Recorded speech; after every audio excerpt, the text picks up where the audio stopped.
I'm Kate Turner for The Real News. I'm here at Bolton House, where the Bolton House Tenants Coalition are holding a rally. Well, I think that the individuals who are gathered here are primarily tenants who are struggling with the Bolton House Tenant Coalition to improve the conditions here where they live at Bolton House. My name is Eugene Puryear. I'm with the Party for Socialism and Liberation. I'm also a neighbor of the Bolton House tenants. And, really this struggle is a multifaceted struggle, but primarily it's about human dignity. It's about the fact that people are being forced to live in conditions that are not fit for human habitation. You have rodent infestations, you have mold infestations, you have security issues. I mean, many different things that do not work, and a completely indifferent management structure that goes out of its way to make people's life hard, goes out of its way to make it difficult for people to even do the things that they need to do and that they have to do. And so quite frankly, from our perspective, not only from a legal perspective, but from a moral perspective, this is completely and totally unacceptable in the city of Baltimore,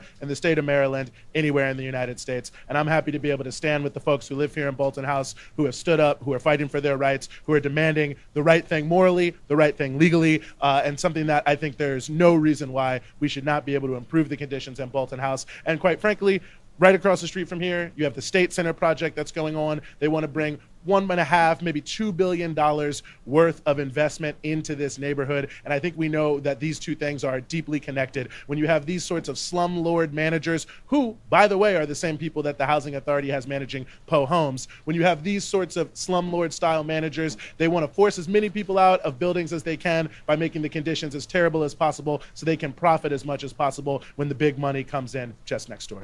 Previously, I was interviewed by Eddie Conway, and since that interview has happened, I've received a notice stating that I owe this company $513.60 with no explanation. I was told to come into the office and meet with them to talk about, what this is about. You have no reason why I owe you $513. I paid all my bills up to date. There are no fees that are really speakable to me about. So I don't want to talk to management here.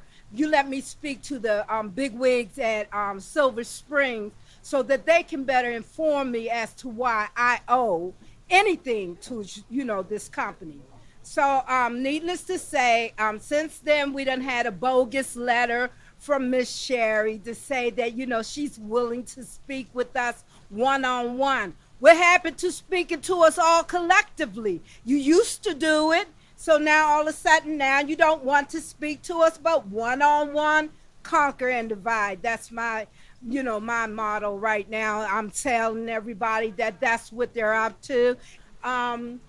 As far as anything getting fixed, it's been a big foo-ha. Ain't nothing getting done. The mold is getting worse. The tenants are not seeing any results in anything that they have, except for one. I gotta give kudos to one of our tenants who asked for a dimmer last year. How much does a dimmer light switch cost that it would take you a whole year later to get it done? Okay, so a dimmer switch.